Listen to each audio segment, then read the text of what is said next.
Okay. All right. I guess we're going now, huh, boys? Yeah.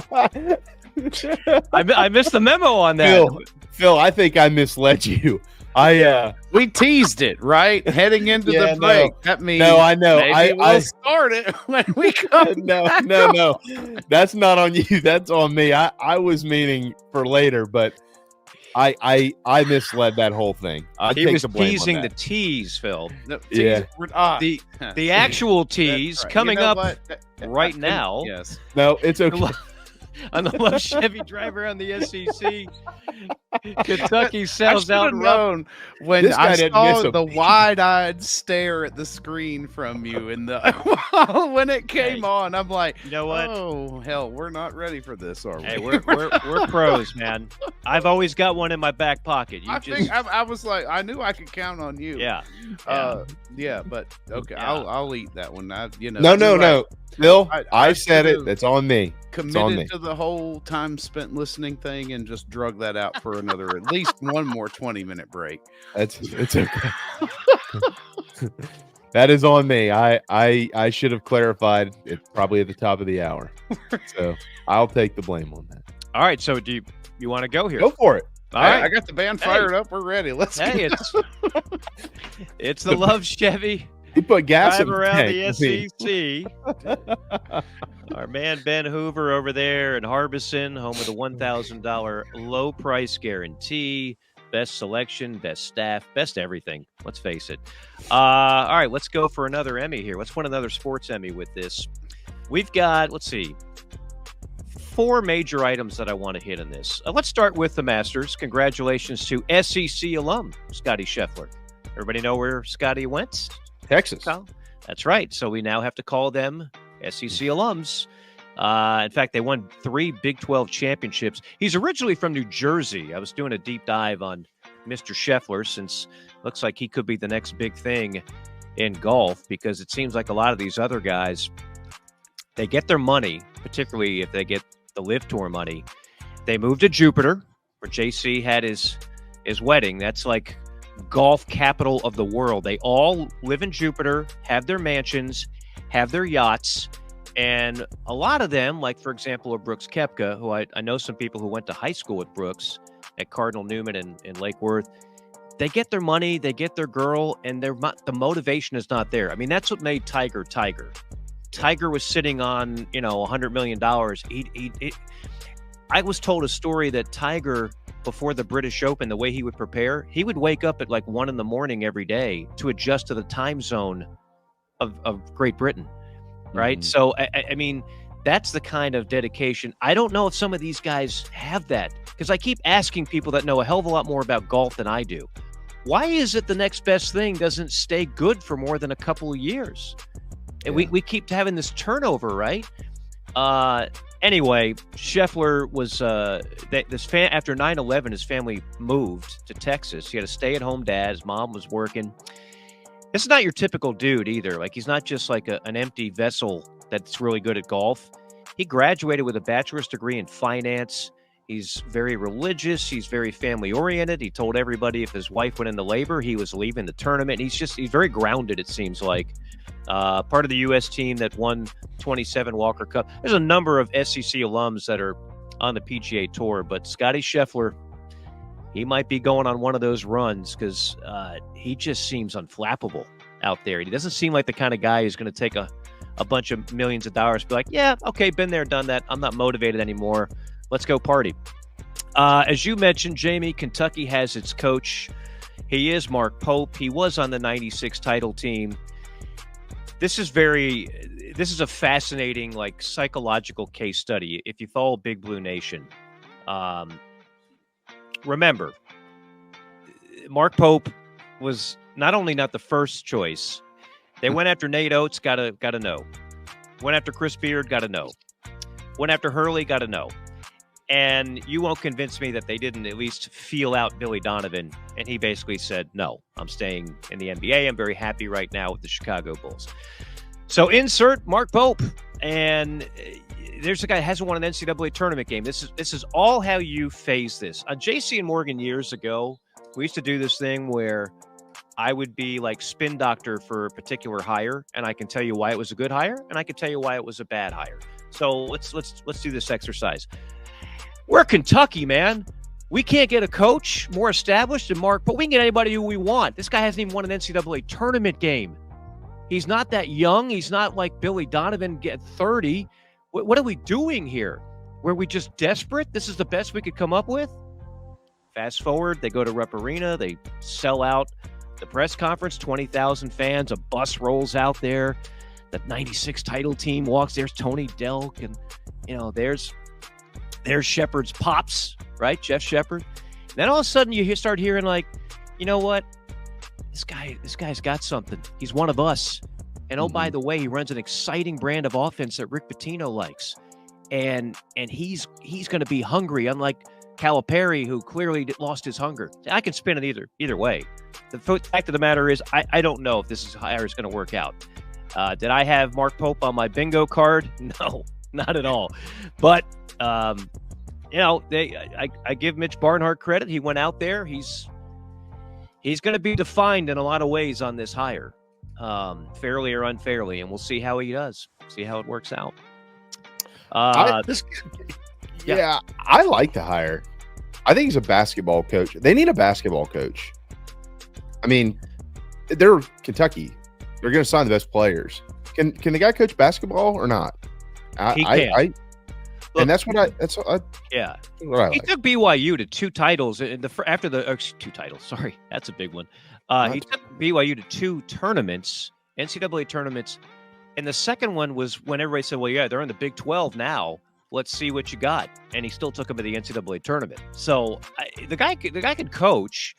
I'll tell you, truth be told, I had him on my radar when the South Carolina job came open.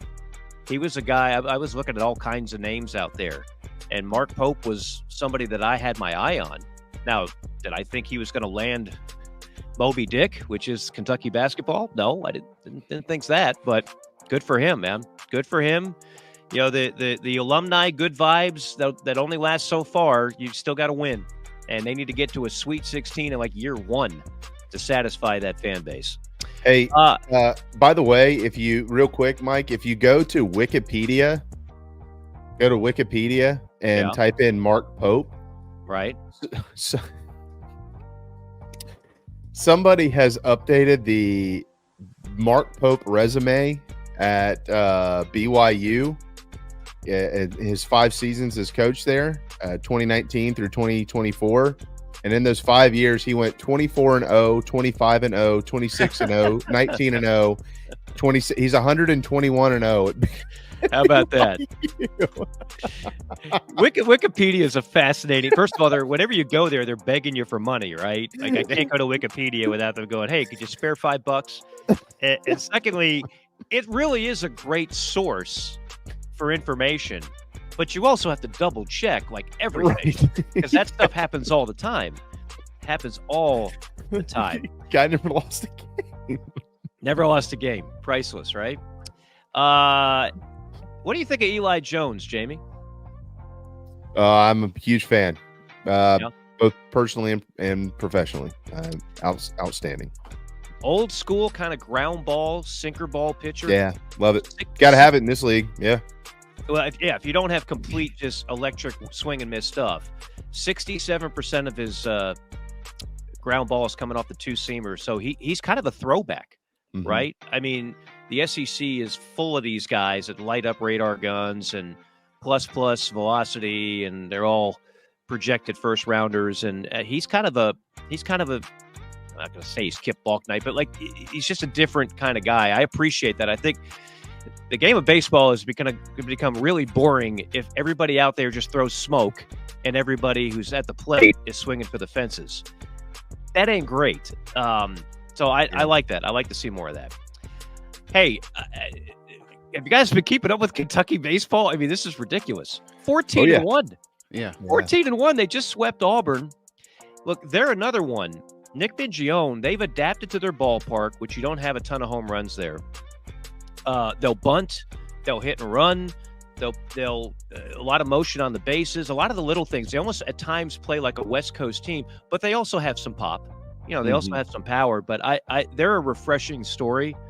Do they keep it up? I don't know. Kentucky is the one team in the SEC, the one program out of 16 now. It's never been Omaha.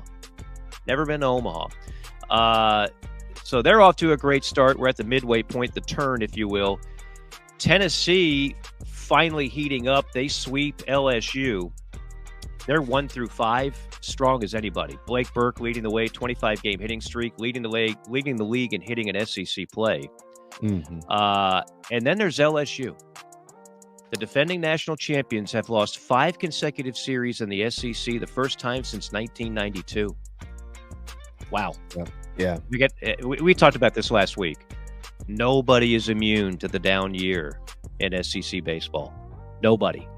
And when you lose some big-time players, I mean, Ray knew after that third trip to the national championship finals, you're going to lose the nucleus of that whole unit. Like I don't care who took over that job.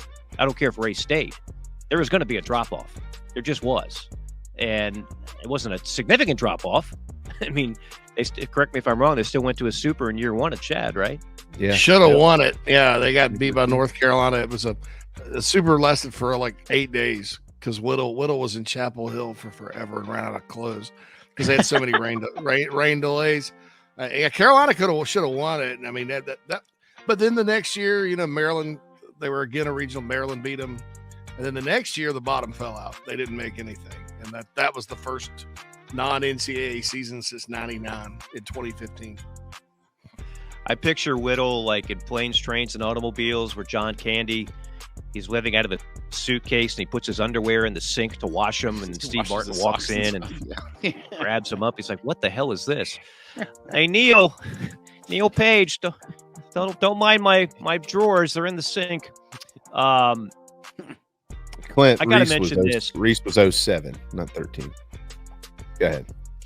Reese was 07. Yeah, the 3 errors. I remember that well. You know what else I remember about that? There was a guy who was calling, I'm not going to mention his name, Tar Heel baseball. So that me, TP, and I believe I got Tommy Moody to drive and join us. And they were doing some construction at the Botch, so we didn't have our own booth. We had a little wooden partition separating us and the Tar Heel radio crew. And the guy who does Tar Heels, he's one of those guys, he's a loud talker. So he doesn't realize the microphone can like you don't have to yell and scream every word. But he is everything. We're back here on the Tar Heel Sports Network, and let me just say, and it's going like that. And I'm getting calls and text messages from Gamecock fans going, would you tell that clown to shut the hell up or at least lower his voice? It's bleeding over into the broadcast. And I've never done that, but I politely walked over there and I just said, hey, buddy, it's just a partition here. Everything you say is going over on our Gamecock broadcast. You might want to just, you're at a 10, maybe go to an 8.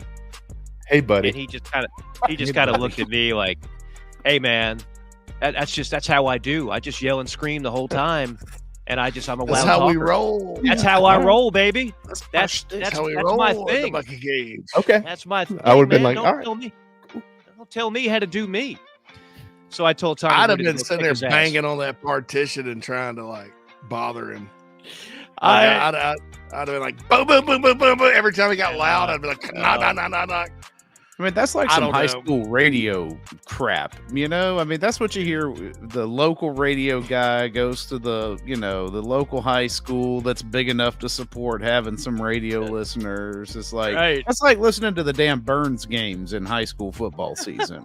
With that guy. That's exactly what that hate sounds on the like. Burns games. I'm not. I'm hating on the cheddar head they got announced. It used to be nothing but scream into the microphone. Greg McKinney was good at it. There were none better than Greg. No. I was a sideline reporter for Burns football for 1 year. Of course, it's my alma mater, and I just gotten back to town. And my buddy was the coach. My quarterback from high school, Brian, was the coach. He's since gone on and won a state championship at Westside. It was the worst Burns high school football season since I was in 9th grade. They went 3-8. They lost to everybody. And I had to interview my buddy after the game. as the sideline reporter. I just got so uncomfortable and awkward. I said, I'll never do sideline reporting again, ever. Anyway, that's a little story there. That's America's loss. That's all I can say about that. We can see if we can get that. Hell, they've had about 27 different Gamecock football sideline guys in the last 20 years, so I'm sure they'll taking applications. One other baseball note. So Charlie Condon. I realize we don't talk a lot of Georgia baseball here. Georgia baseball has been a woeful underachiever for years and years and years. I do think Wes Johnson was a good hire, and he'll do good things eventually. But they haven't sniffed Omaha in forever, it feels like. They fired Dave Perno, who took him there 3 times. So Charlie Condon, who's leading the planet in like everything. Mm-hmm. Did you realize he was a preferred walk-on at the University of Georgia? Yeah. He did not play at all as a freshman. He redshirted. Yeah. Mm-hmm. Okay, so he was just completely overlooked in the recruiting process. The big kid, this is what he's doing. This past weekend, he hit his 24th home run. Mm-hmm. His batting average is .482.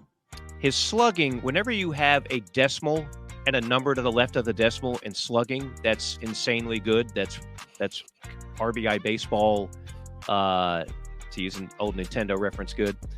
1.109 is his slug. His OPS, which to me is, if you really want a number that tells you how good a hitter is doing, I know this is not digestible to the masses yet, is a good OPS, even in college baseball. What would you say, Jamie? Like 850 would be a really good OPS. Yeah. I mean, 900, you're ripping it. His OPS, 1.695. Yeah. That's insane. Which, by the way, folks were wondering, is on base plus slugging. Right, on base plus slugging, OPS. It's become a very in vogue number over the last 10 years, but I think it's a very telling one. I'm not a big WAR guy. I think WAR is full of crap, but I think OPS is actually very legit. So when have we seen this kind of dominance? Because, I mean, if you project his numbers, he is going to break all kinds of records. Chris Bryant comes to mind. In 2013, Bryant hit 31 home runs. Remember, that was kind of the dead ball era. They deadened the bats. They hadn't fixed the baseball yet. So he was out homering teams back in 2013. 31. I broadcast games for ESPN where you didn't have a single ball hit the warning track. It was terrible baseball. And then you had Gorilla Ball back in the days of Pete Incaviglia. Anybody remember that name, Pete Incaviglia? Well, yeah, Pete hit 100 home runs in his career. He's the only player in the history of the game to do it in college baseball. And he had a single season record of 48, but back then there was no limit on how many you played. So he's at Oklahoma State. They played in 75 games. Yeah. Right? And 65 regular season games. Right. He only played 3 years. Right. Yeah. First round draft pick of the Rangers. So the 21st century college hitter record last year was Caglione.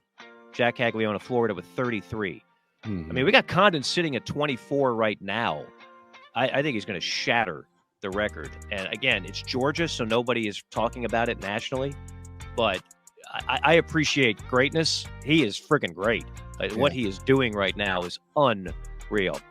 All right, I mentioned this briefly. Spring football has kind of taken a dip. Did you guys see what Ole Miss did on Saturday?